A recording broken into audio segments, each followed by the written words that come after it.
about to begin.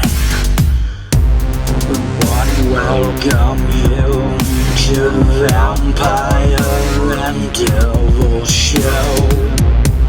We want to welcome you to the Vampire and Devil Show.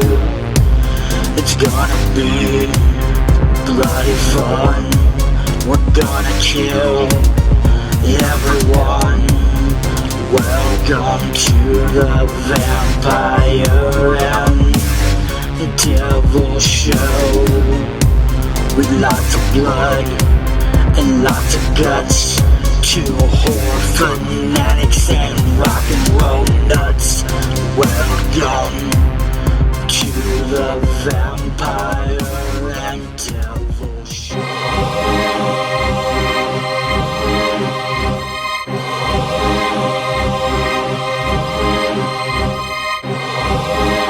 What's up there, ghouls and fiends and fangs alike? This is your beloved Vampire and Devil. We're coming at you guys, but also in association with Empire Extreme. And we are super cool to get a little spooky with you guys from various parts of the world, because we've got myself, the Vampire, we've got the Devil, but more importantly, we have Beasto Blanco right now with us. We've got Calico Cooper. We've got Chuck Garric. We are super duper stoked to have you guys. First and foremost, thank you so much for taking some time to chat with us and get a little creepy. You're so welcome. We do it every day, so why not do it with you too? Absolutely, no problem, for sure. Devil, let's kick it over to you, my friend. Why don't you start us off? So we're gonna talk about the main thing that's happening right now. You guys have the pre-sale for the new album. Talk about the Connecticut album and what fans can expect from this album. I know they've heard a couple of the tracks and some of the videos already, but what can you talk about this new Beasto Blanco album? Yeah, we're excited for everyone to hear what little concoction we've come up with Connecticut. I think it's definitely us trying and experimenting with different sounds and harmonies, melodies, songs in general. We always will stick true to our Beasto roots, but you'll hear some other influences in here as well. The record was produced by Chris Harms from Lord of the Lost. So talk about getting a little creepy. He's definitely a guy good at that. Amazing songwriter and excellent producer. This record just takes you on a musical. It's a really interesting story, and it wasn't intended to be one. But I think when you listen to the record in its entirety, you'll start hearing things that, lyrically and sonically, just a way to just tie the whole thing together. And we are. It's really hard. We got an upcoming tour, and we're trying to decide which songs to pick from the album to put into the set, and it's just really difficult because I think we just want to play every single song that's on this record. But we've got such an extensive killer back catalog that we're proud of those songs as well. But we're stoked to hear. So far, it's gotten really good reviews, and we're looking forward to the rest of everybody hearing it. Yeah, I mean, I think for me too, it's also like it's music to create to. So guys like you, that do content creation and stuff, like whenever I hear these songs, every time I hear it, I see a different visual, right? I get a different creative spark. And so I'm just excited for it to come out because I feel like it's one of those records where you listen to it and you're like, I want to make something to that song. I want to do a clip. I want to do a TikTok. I want to do an Instagram. It excites me in that way where it's like, I love our back catalog. I love playing it. I work out to it. I punch bags to it, But this is a little more musically theatrical. And I think it leans into this hillbilly sci-fi, space journey. And it just starts sparking. And so I'll be watching, things on TikTok and I go, oh man, that song would crush on that video. You start thinking that generation, I never have before. I was never really super into TikTok or Instagram other than just to have fun. And now I'm seeing what people are doing and how they're creating and these great communities they're building. And this record is so ripe for that kind of stuff. And I think a lot of the visuals that I started creating were so easy this time because the music is oh, this is where a spaceship blows up. Oh, this is where a guy gets his head crushed. You know, like it makes sense. So.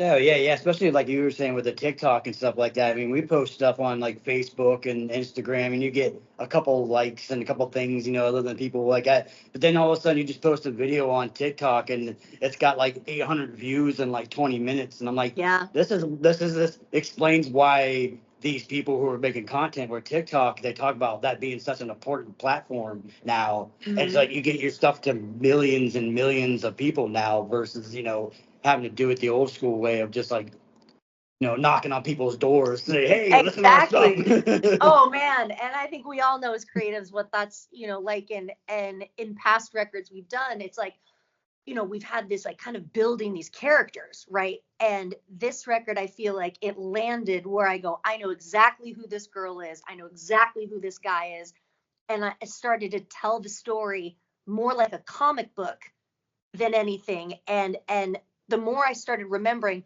oh, she doesn't do that because of this story. It excites my little neurons in a way that like only like neurospicy people can understand, where I'm like, yes, I love this. This brain tickle is working. So I'm really excited for you guys to hear the whole thing. I'd love even just like off camera to hear, what you thought of it. And because you're going to like it musically. It's just like a good rock record, even if you're not into all the creative stuff.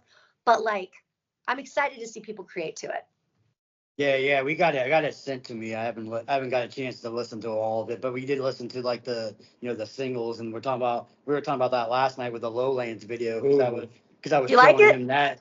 Oh yeah, I love the whole vampire aspect of it Yeah. and the whole the water scenes. But we were also talking about how that song is just you singing, where it's a full just you, and like usually you guys are both singing and harmonizing, where this song was kind of more of a just Calico, full in front.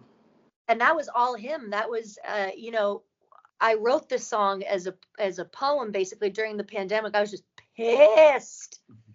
I was pissed at a particular person. And then I thought, man, I feel this way about a lot of people, where I'm just like, the most exceptional thing about you is me. And nobody wants to say that, but everybody has that boss or that coworker. You're like, for as much as you don't appreciate what I do or whatever it is, even relationship or parent or whatever, you just go, I had to say it.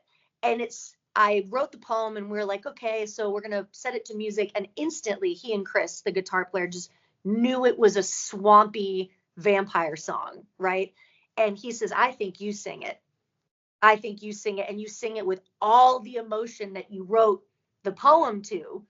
And they just let me go in the studio. But you're right, we usually do most of our stuff together, and I felt eerily confident.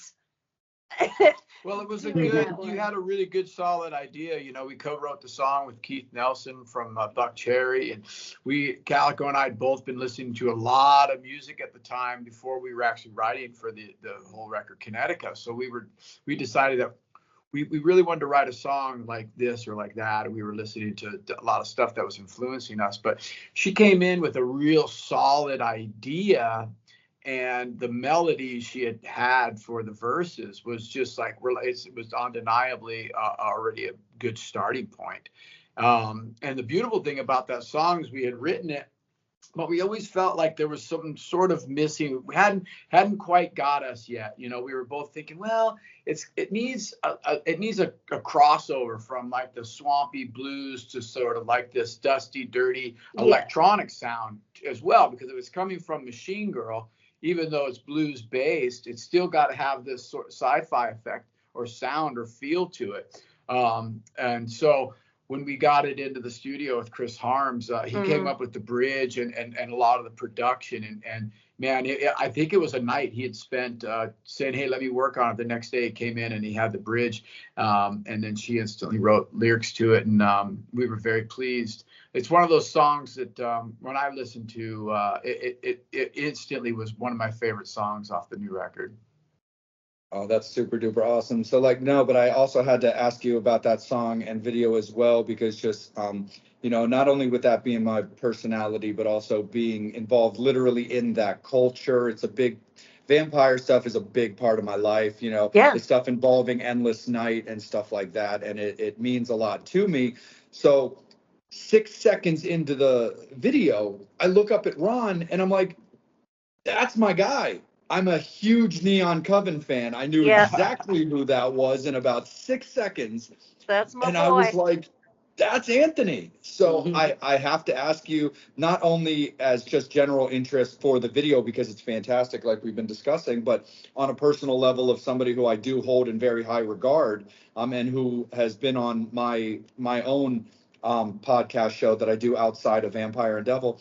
How did you come across working with Anthony and having him star in your video? So the coolest thing is we did over the pandemic a it's so crazy. So we did a, what would you call it? Like a, We did a live stream because that was what everybody was doing during the pandemic, you know, to stay alive and sort of keep your name out there and give people who are stuck at their house a way to listen to our music. So we went to a location in Los Angeles where they had a full LED screen. everything, ceiling, floor, stage, everything was LED. And so we were like, oh, this is bomb. Yeah, we had all of our stuff pretty much how we wanted it. All the props, the Videos and everything. explosions, the, And yeah. there was one guy who was just sitting there going, hey, man, I need somebody who can really listen to the lyrics, listen to the flow of the set, and be able to change these video things On the quickly. fly. And it happened to be Anthony. And I loved him immediately because he spoke the same language. Yep. And he had this confidence about him. And An instinct and I of was like, what wait, to do. What this guy's gonna do? So he puts on the headphones, so he's listening to us play. We know the set, so as we rehearse it, we're looking up at the screen, and he's coming up with the right visuals, and he instantly got it. He became a bro. And then connected instantly with him, and we they saw, stayed in touch. Yeah, we stayed in touch. I, you know, he invited me out to a show. I saw Neon Coven, of course. I love them, and we just stayed in touch. And it turns out we had all mutual friends. We're the same people, which makes sense. And we must have just literally bumped into each other in the dark 17 times and been like, hello, and then just walked off. So when I came up with this concept, I said, and I know he acts, you know, so that's important. But his face came to me when I was writing the video, and I said, I want somebody that is, it's hard to be my nemesis, right? Somebody that can go forehead to forehead with me, and like, especially that I want you to like to hate, right? And I said, who do I know that can sell that just like swaggery, sort of overly confident, but also can be a good enough actor to, when it turns, to actually look afraid and not like, oh no. And I knew he could do it. And so I called him and I was like, hey. So I have this idea, and I just basically told him really quick, hey, you know, you're coming in the castle, this and this happens. There's a flashback to something that you did to, you know, a queen way back in the thing. I see it when I grab your hand, and when I open it, I, you know, basically like Queen of the Damned, and I rip you apart, right? And he's like, I love it. When do we do it? I said, next week, bro. And he goes, I'm in. Let's go. So the crazy little sidebar on that is, he goes, all of my vampire stuff, he's like, is on its way to like some show that they were doing. He goes, I don't have anything. And I said, I think I have one of my dad's old stage costumes. And he goes, great.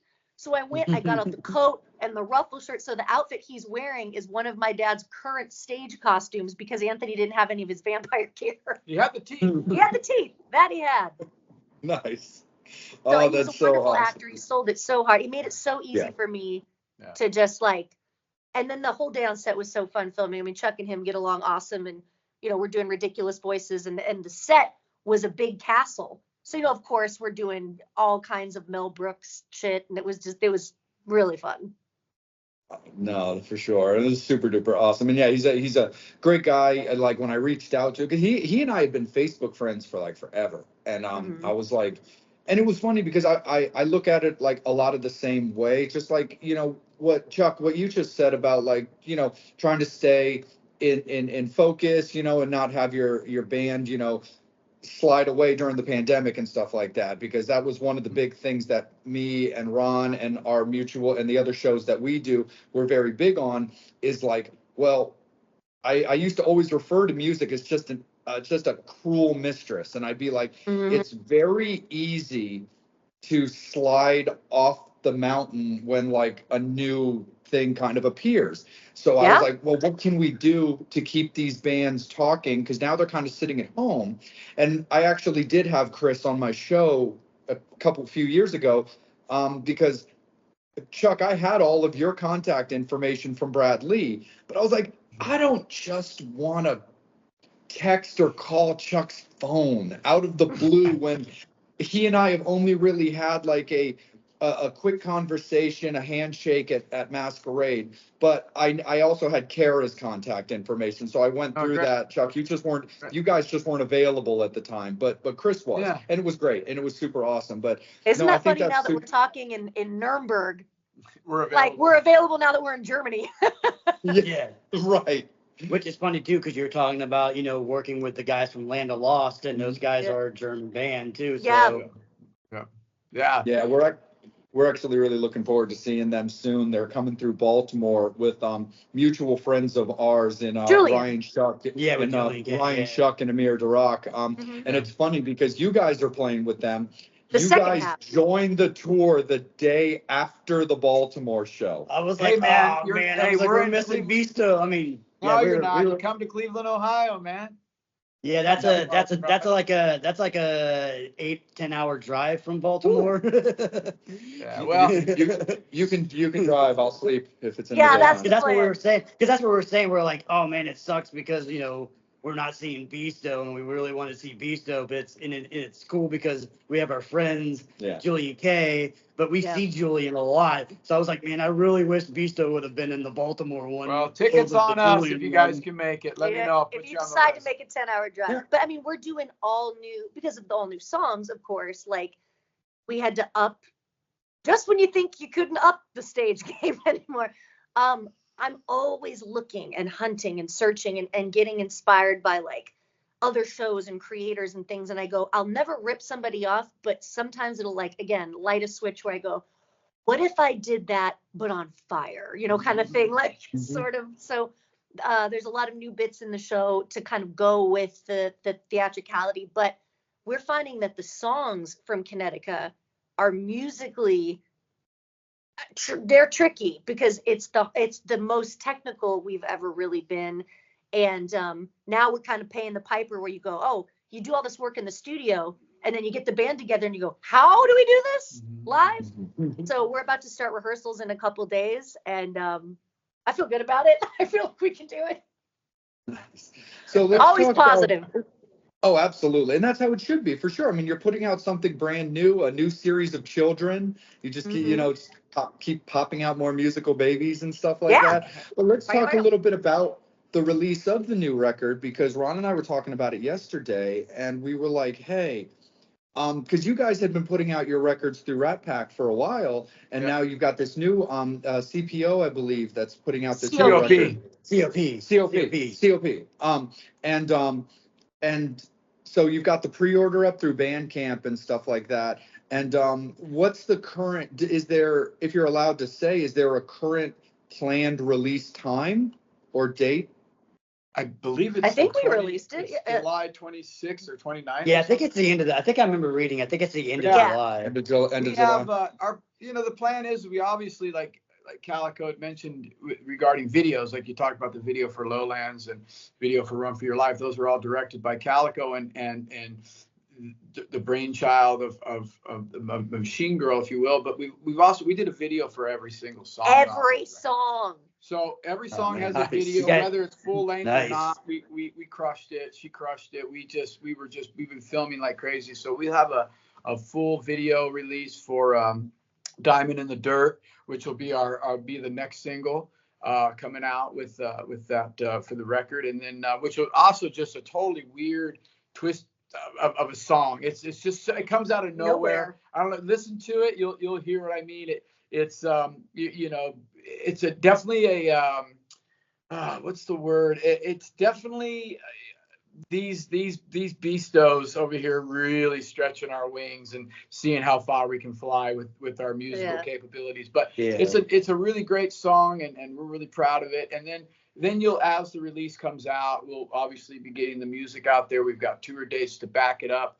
And then we've got just a slew of killer, amazing videos that Calico's directed and images to release. So we're just trying to keep as much content out there as possible, keep you guys entertained as well, visually as well as musically. So we plan on having this release just go on throughout the entire year. We've got tour dates in September with Lord of the Lost, and then we go over to Europe again in November with the Dead Daisies. And our plan is just to keep this thing rolling. Yeah. And the cool thing is that, initially like I said, I was just inspired by every song. And so I go, okay, this is going to happen on this song and this and this. And, I just wanted to get a visual, whether it was the full length video or a 30-second video, just something for everyone. And so it turned out that they all started telling a story. And Chuck came into town for something else. And I said, hear me out. I have a production company. So I have the cameras and the lights and the whole, 9, I direct commercials.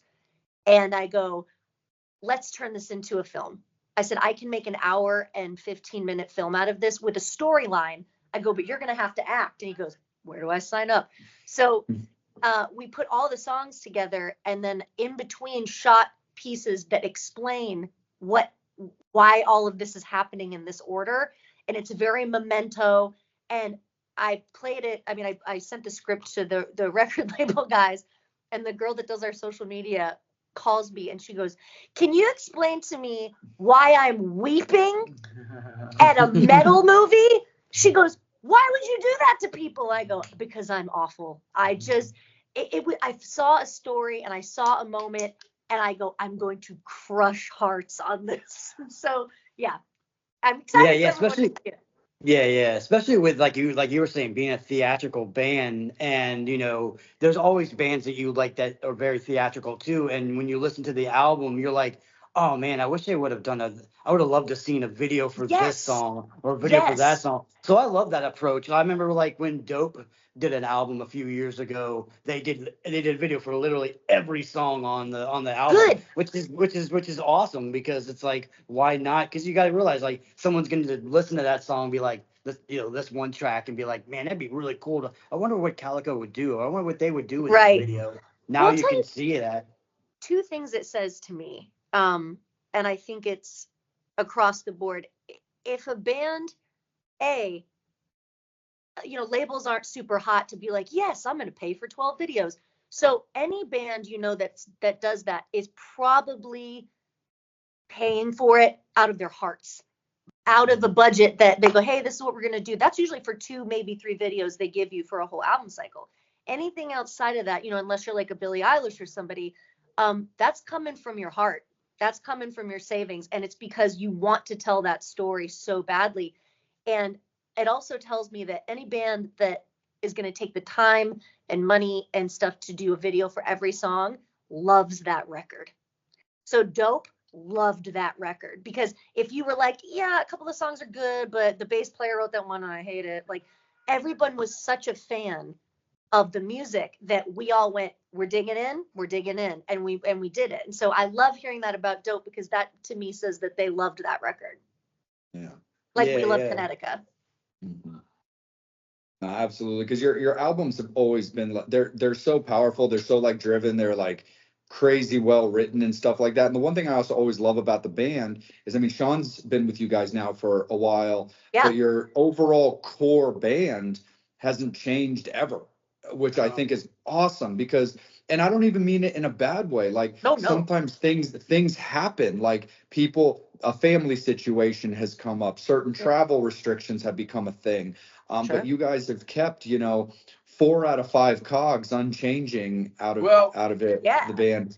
Hey, man, we're lucky, dude. Not only are we tight with everybody that's been in the band, we're also tight with our crew and, the people that are around us, our record label. Actually make it happen. Yeah. It's just a whole big dysfunctional radical family, man. It really is. It's so much fun because everybody's just got their own obviously their own personality and their own ways of doing things. But man, when it comes to the subject of Beasto Blanco, instantly everybody's laser focused on the same thing. It's never been, up to this point, never been an argument about a direction. Everybody just goes, they'll listen to an idea and everybody's all in. Like one person's jumping over the cliff, we're all just going, let's go. So it's actually really fun. And we can insert, different members if we need to, or have people come and go, because we surround ourselves with people that just sort of fit into our Jonestown family. And the cool thing is like, their last record was called We Are, because it pretty much summed up what Beasto is, right? Without every one of us, it's kind of lame, and it's like, it's not about the front man. There's two people up front, right? But I'm not always up front. Sometimes I'm just making sure that Chris looks like a legend, right? Sometimes I'm doing what it takes to make this the best thing, and that counts for the videos, the songs, all that stuff. And so I love that we have this like rad group of people, and it kind of shows, whenever we tour, other bands are like, man, I wish we got along like you guys get along. And it's really lucky, to be honest. I've had a lot of experiences in film and TV where I'm like, well, this sucks. But this does not suck. So very grateful. No, totally. I mean, Devil, you and I go way back when it comes to Beasto Blanco, like all the way down. Like I literally have like Live Fast, Die Loud tattooed down my arm. I love it. That's sick. So like that's kind of, that's kind of a funny segue, because you said, working, because, we're doing the, the Empire, but we're also doing the Vampire Devil, which is our movie. We do a horror movie podcast where we talk about horror movies, and we'll do like a vampire movie, and he'll pick one and I pick one, and we have them go against each other and see like who has the better one. You're talking about working on movies and stuff like that sucked, and then you worked on a movie called Suck, so we can talk I did. about Yeah, that's that. right. I love that movie. Dude, Dimitri's character was just so awesome. So awesome. That's how I met him in full makeup for the first time. I was getting out of the trailer, and he had that big red hair and the yellow eyes, and I was like, oh, hey. But in my life, that's not necessarily shocking. So I was like, wow, what a handsome guy. Like, but yeah, that movie was fun. That was a really cool, anytime I get to work with Malcolm McDowell, I was like, oh, yes. Yeah, totally. No, for sure. The intertwining of like the rock stuff. I mean, Edward Van Helsing. I mean, come on, that's just. I know. The guy was genius, and really, the film turned out to be so not that I didn't think it was going to be good. I thought it was going to be a funny vampire movie, but then when I saw the premiere, I was like, oh, this is a good movie. This is a really good, solid film. So yeah, lucky to do a little. I just happened to be in Canada, and my dad was working on the film, and he's like, hey, I know it's a smaller part than you're doing. And he goes, but would you want to come spend the day and do it? And I was like, hell yeah, let's do it. So that was good. Yeah, Ron and I also talk like constantly during our show when it comes to that, about like the possibilities of sequels. Has there ever been consideration for that? Because the end of the movie does leave an opening. It does. I've not heard of anything, but also I've been out. This has maintained a lot of my brain power, so I haven't stayed as in touch with them as I could. But I know that guy continued to work quite a bit, and if Suck 2 ever creeps up, I will give you guys the insider info first. This would be called Sucked. Sucked. Yes. Hath been sucketh. Nice, absolutely. Yeah, Devil and I went out, and we a while back, because we've got friends in the tattoo industry, and we got like matching like bites on like our necks and stuff like that at one of the horror cons. You never want to get matching bites with me. This guy. Yeah, we got the vampire bites on our Oh, neck. dude, that's sick. I love it.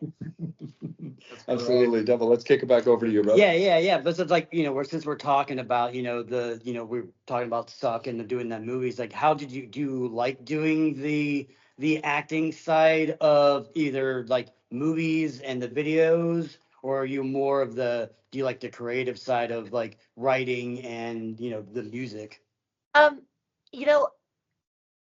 It's so at home, I think working on film and TV in LA is different. So like the parts that I play, believe it or not, that I get hired to do, I get a lot of like ball busting attorneys. I get a lot of like, like VIP, like runs the modeling agency sort of thing. Like, so I get these really like amazingly, and God love them, bitchy women. And I'm like the nicest person ever meet, but whatever, my face says otherwise, which is fine with me.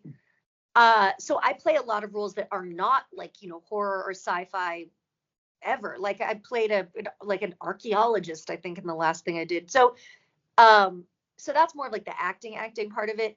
When it comes to sci-fi, I do most of it in Beasto. So I get to create a space for myself to just kind of explode and do whatever I'm going to do, which is if you have somebody else directing you and writing it, you want to, there's a guy who paid for it. There's the director, there's other actors, right? You have to consider all that and work as a team kind of. With Beasto, I start with myself and I go, what's the big like gasp or like visual or aha moment? And then I build on top of that. So, so creatively with Beasto, I like being, on camera because I get to play this character that I've built for so long that I love, and I love working off of Chuck and his Beasto character. It's so like, oh, it just feels good.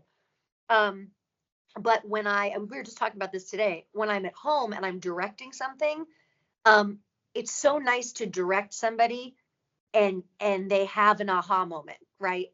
So like if I'm directing you guys on something, I'm seeing something you're not seeing that's great about you, right? And I go, the way that you look at him when he says something stupid is money, right? And you're not seeing it because that's how you guys interact. So as a director, I also kind of come to life with that stuff. And I can write a relationship just based off of how you guys look at each other when somebody says something dumb. You know what I mean? That's the genesis. That's the nucleus of it. So I'm a massive like film, TV, theater nerd. I obviously came up in the sci-fi and horror industry. And I think there's so many cool movies now, like A24 and stuff is doing a lot of pieces that are bringing real acting and real like heart, like when that girl's head came off in, what is it? She drives by the thing and her head gets knocked off by the sign.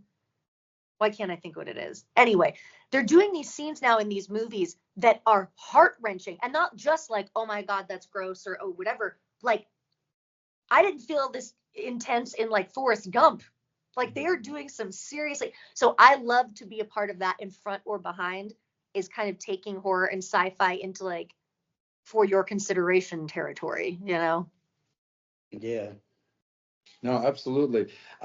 When it comes to, so far your current catalog, when you go to Live Fast, Die Loud, right up to Connecticut, how have you guys felt with the overall like trajectory of Beasto Blanco and how the albums have worked with each other? Because especially with you guys in the story you tell on stage, especially being a theatrical band, your songs have to intertwine in a certain way, to keep the flow of the show and keep everybody really like jazzed up and in it. So like when you look at, the songs from like album to album, whether it be, like Beasto Blanco or Live Fast, Die Loud, or into Grind, into like, so all the way up to Lowlands, how have you felt your guys' ability to intertwine your past songs with the new music, as well as just the overall feeling of as Beasto's grown? Yeah, that's a great question. You know, we're so proud of all of our material that we can go back to any record, and I'm in the process of doing that right now because we are building a whole new show for this upcoming tour, and we have to play songs off of the new record. And where do they fit coming out of Freak or Motor Queen or coming out of Grind or going into Grind? And it does kind of, it has this sort of, that's why I love the name Connecticut, because it has sort of this kinetic energy to it, because there is something that happens when you go from Grind into a song like, Lowlands or, Run for Your Life. Maybe it opens up the set. Who knows?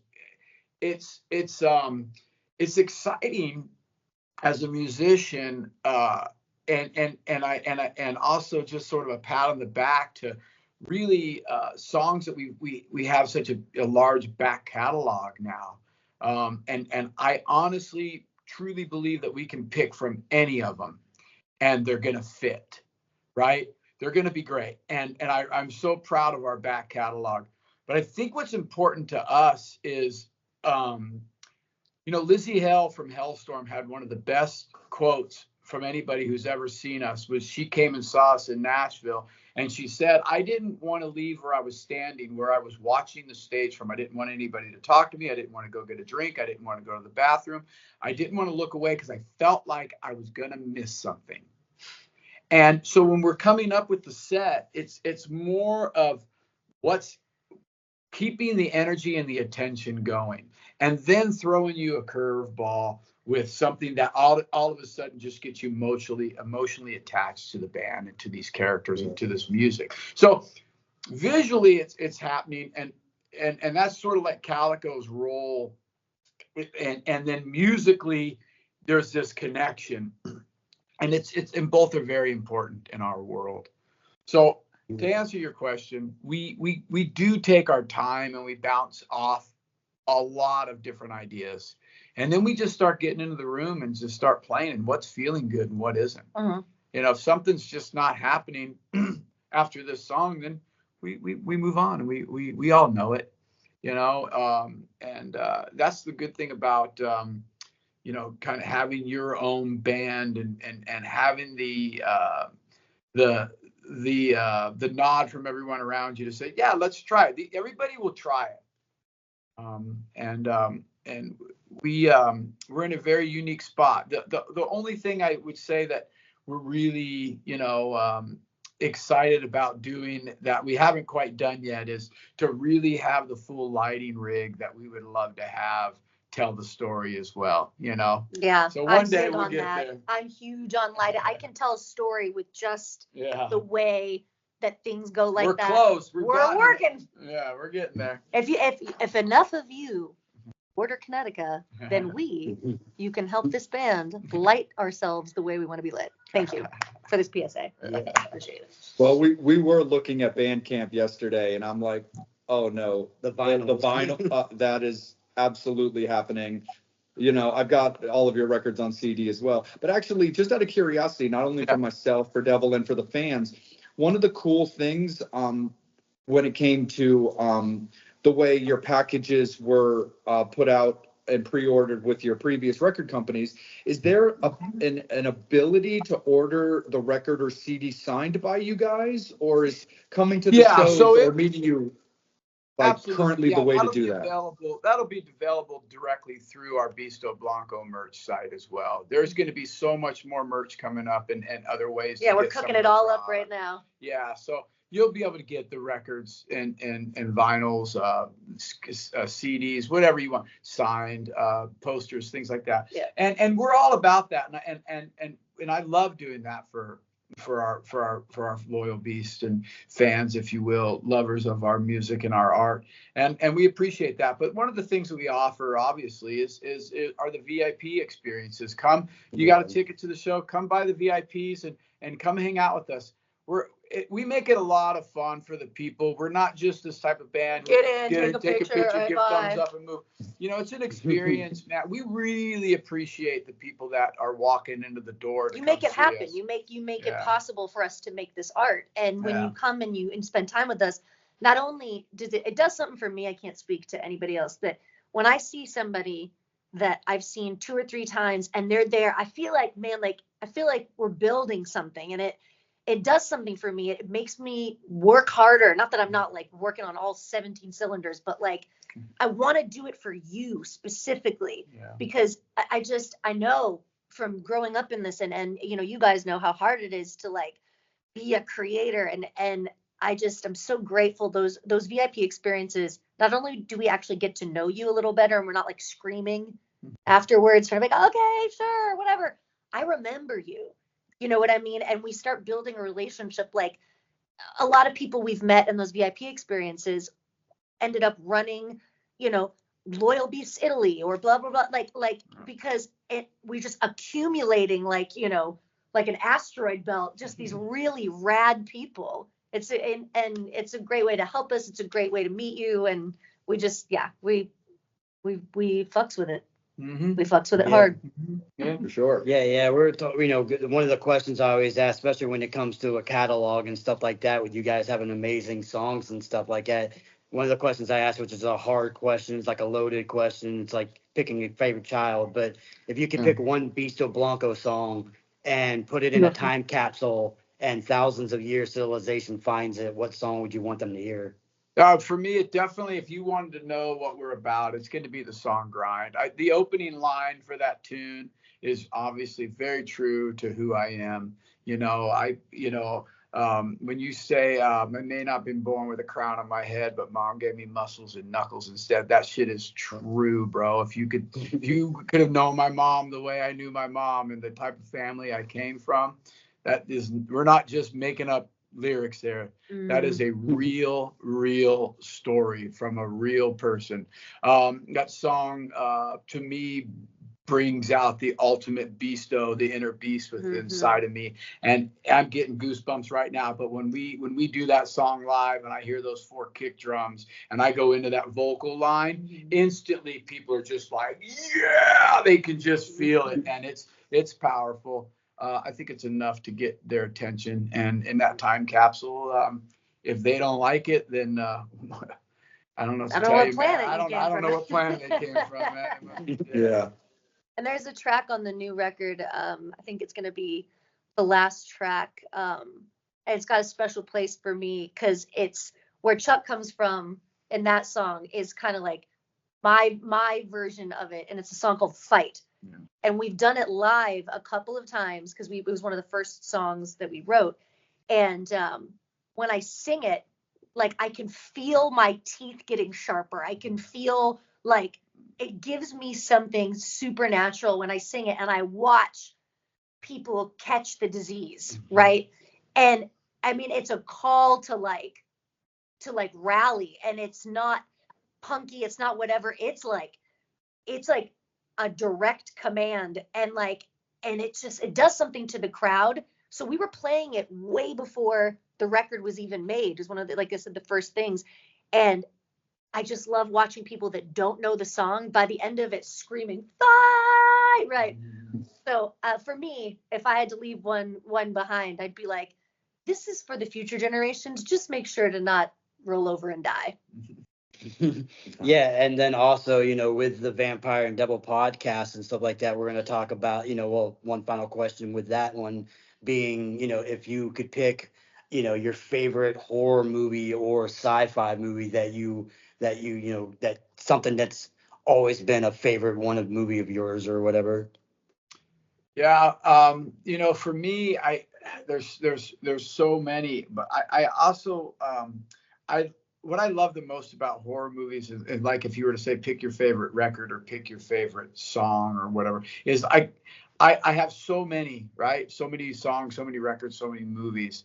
There has to be an element where it's going to constantly grab my attention, and I'm going to find something new every time I watch it, you know? Mm-hmm. And one of the things I love the most, and it may be one of the most popular movies, but because I was able to visit this museum and get to meet this person at one point in my life, is Alien. The original Alien is by far one of my favorite, because it had a place when I was a kid, and that movie came out. I couldn't believe what I was actually witnessing, and how it just grabbed my attention the entire time. And to this day, it's one of those movies to where I don't care what's going on. It could be Christmas, it could be Valentine's, and I see that movie pops up on TV, I'm watching it, you know. And I had a chance to go to the Geiger Museum, and nice, yeah. He signed his book for me and showed me some pieces that actually there was a mask that he had in this case that he said that it actually they've had to encase it. They won't move it or touch it because there's been some issues with it. You know, it does have some sort of power to it, you know, and just listening to tell the story was really nice. So for me, it's just that movie kind of has when you're attached to something emotionally, it becomes your favorite. And so Mhm. I Yeah. can go far with it. Yeah, and for me, I remember the first time I ever walked out of a movie and I was like, do you know when you have that horror sci-fi experience where you're like, somebody just matched my freak, like somebody just tapped into my brain, and like, and so when I first saw The Cell with Nice. Vincent Yeah. D'Onofrio, So great. and that's the way I create, that's the way I tell Beasto stories, and so like just the visuals of him standing up and like the curtain So coming great. through the rings in his back. So beautiful. Yeah, like, where you come here? And she'd wake up and like, oh, I remember just being blown away. And people go, yeah, it was good. And it might have just been good for me. Yeah. I was like, that is the type of way I want to tell stories. Was The Cell, the acting, the makeup. It was practical, a lot of it. And then when they did do AI or CGI, it was so masterfully done. Yeah. And then closely followed by Event Horizon. Yeah, we just did Event Horizon. We just did that. We just did Event Horizon on one of our recent episodes. I loved that movie so much, so much. And then, you know, my brother and I have this running thing we've been doing since we were kids, where we every Christmas we try to outdo the other one by getting the other one the worst horror movie we can find. And so now my collection is over 250 like D-rated, maybe 10 copies of them made horror movies, and they're all lined up in my TV room, just, and it's deep cuts. And I never thought I'd be in that world where like now I run into people, I've been talking about it for long enough, where they go, I got the 10th pressing of Dr. Butcher. I go, you got it, you found it. And they're like, yeah. And I go, oh my gosh, I'm a dork, I am a sci-fi horror dork, I did it, I achieved.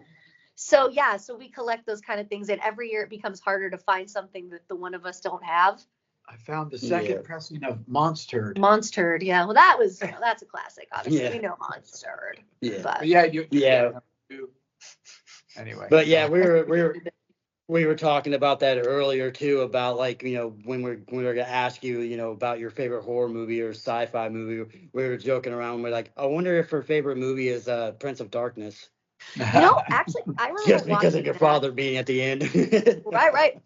I remember watching it, and you know, as a kid, and being like, oh, that's great, right?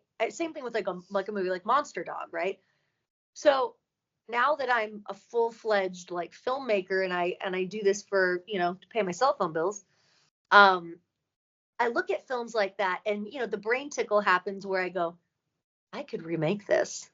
No, well, right. So I think, you know, Monster Dog, the work of geniuses is, you know, anything John Carpenter, that whole thing, like I wouldn't touch with a 10-foot pole. But I was thinking about Monster Dog, and I go, what if instead of a rock band, it was like a K-pop band, and they had to go out into the, oh my God. So I would just be kicking around ideas with some other people in the horror world, some pretty good directors that I really like that work, you know, kind of on that level. And we've been collaborating, talking about doing a re-envisioning of that film. So whether or not that happens, it's going to happen after all this Beasto tour, because that's obviously my baby, my priority. But I would love to remake that movie in a current setting, and just, I mean, I would go Cabin in the Woods with it.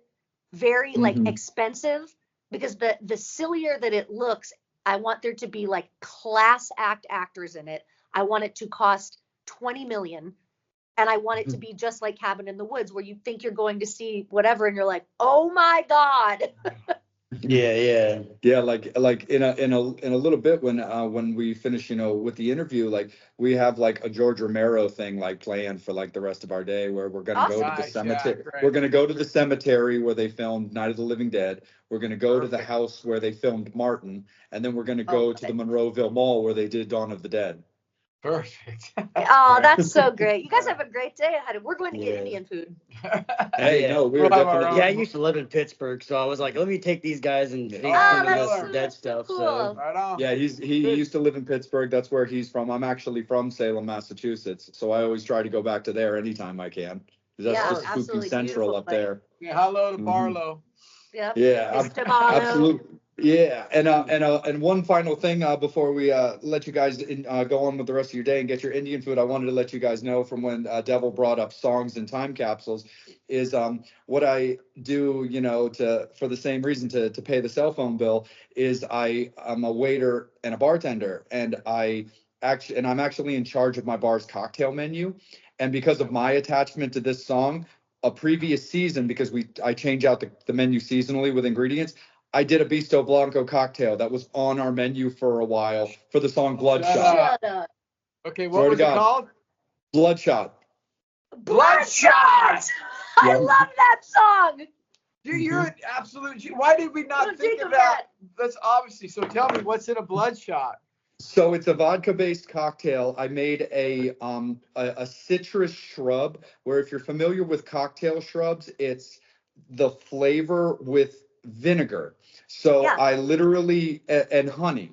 So I would peel lemon, all the lemon rinds off of a few lemons, put them in a jar with vinegar, and then let it marinate, strain it out, cut it with honey. That's how a cocktail shrub is made. But I would make these cylinder ice cubes out of hibiscus. So it'd be a blood red hibiscus ice cube that would go in a glass. I'd add the vodka, I would add the shrub, and then I would top it off with an elderflower tonic. And then the cube would start to melt, and the drink would turn red and pink. And the cocktail was called Bloodshot. Tell me that There's a picture. we're of gonna it. send a picture, video, and also at some point, is there a way we can get one of these Bloodshots? I know it sounds like a pretty gnarly process to get one made. I will do it specially for you guys. If I've got a picture on my phone, I will find it. And and like I said, I've got your number, Chuck, so I can text it over to you, let you know, like, Yeah. hey, Please do, bro. this is Vampire and Devil, just so it's not like, what the hell. I love it. If I've got the photo, which being Yeah. creative and not just going, here's some vodka and Yeah. cranberries, the Bloodshot. no, dude, I was like way into this, like, and it's funny because like the look of the drink is a little tricky, because as the cube and stuff bleeds, that is how it kind of starts to look, but it's like, nah, give it a try, you're gonna like it. But I was like, depending on when we're able to, like, get together and stuff like that, like I will make sure that I've got the necessities that I need to make these for you That's guys. sick. Thank you Right so on, much. man. That's Thank rad. you, guys. Thank you for reminding me about that song, because you know it's in there, and I have it on so many of my playlists, and every time it comes up, I go, I love this. One of the first songs I wrote. Yeah. That's probably the song that resonates most with me from the OG Beasto Blanco days, obviously on the first record. I mean the early records and stuff like that. But like Chuck, you were talking about the intro to Grind meaning so much to you. Dude, your guys' lyrics and that opening to Bloodshot, just like, it's a punch in the mouth, and it actually connects with me like so deeply, because I'm like, everything about that's right though.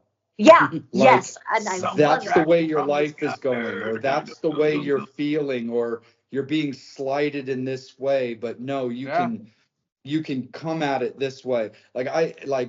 Actually, it's doing the same thing to me right now, Chuck, that Grind was just doing to you. Like, it's giving me chills. I was like, oh, that song is just so great. So when I was doing cocktails, because I specialize in macabre cocktails. It's just kind of what I do. When I started taking my bartending seriously, I needed to connect it to my life, because I don't consider myself one of those mixology people. I mean, I love it. I enjoy it. My buddy Ty Oliver from Orgy and from Powerman 5000, he's a bartender by day. I need to connect it to me, because I don't look at myself on that level. The guys that trained me are bartenders. Like, they are exceptional. They know everything about everything. That is their life. It's not my life. Like, music, horror movies and stuff like that, that's what I do best. So I wanted to connect them. So I felt passionately about like making these drinks and stuff. I was like, I need to do like rock and metal songs and like horror movies. And I just remember working on this cocktail and being like, Oh man, do I have an idea for a Beasto Blanco Wow. cocktail, and That's so I'm gonna do it. cool. And sure enough, it was there. But I will make sure that that gets to you. But Calico, Chuck, we really appreciate you guys giving us your time, giving us a little bit more time as well. Devil, anything final from Hey, yourself, we my love friend? chatting with you guys. You guys Thanks. are rad. Thank you guys. Yeah. I mean, just anything you guys want to, plug or say to the fans before we let you Listen, go. Yeah, thank where you can guys Beasto for your Blanco be time. found? Thank you to your fans. Thank you to everybody. Really take a chance on us. Obviously, you won't be disappointed. And if you are, you can Take it up with me. Take it up with Calico. Make a drink out of one of our songs. Look, man, we're reaching the right people, and that's what matters.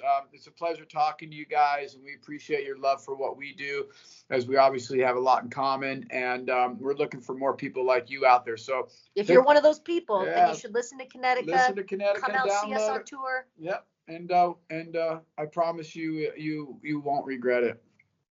Absolutely. We've definitely anything that you need from us, Chuck, Calico, we definitely got you guys, and we really appreciate your time as well. Fangs, Thanks, we appreciate you guys, Fangs. You guys are the best. You're so supportive of everything that Beasto Blanco does. You're supportive of what Vampire and Devil does, and we really appreciate the opportunities to continue doing these shows, especially for you guys. So on behalf of Beasto Blanco, Chuck Garric, Calico Cooper, we really appreciate their time. On behalf of the Devil and myself, Vampire, we will see you guys real soon. Take care. It's gonna be good to each other, and have a bloodshot. Horns up. Thank you, my brother. Keep Fangs on out. it. Bye.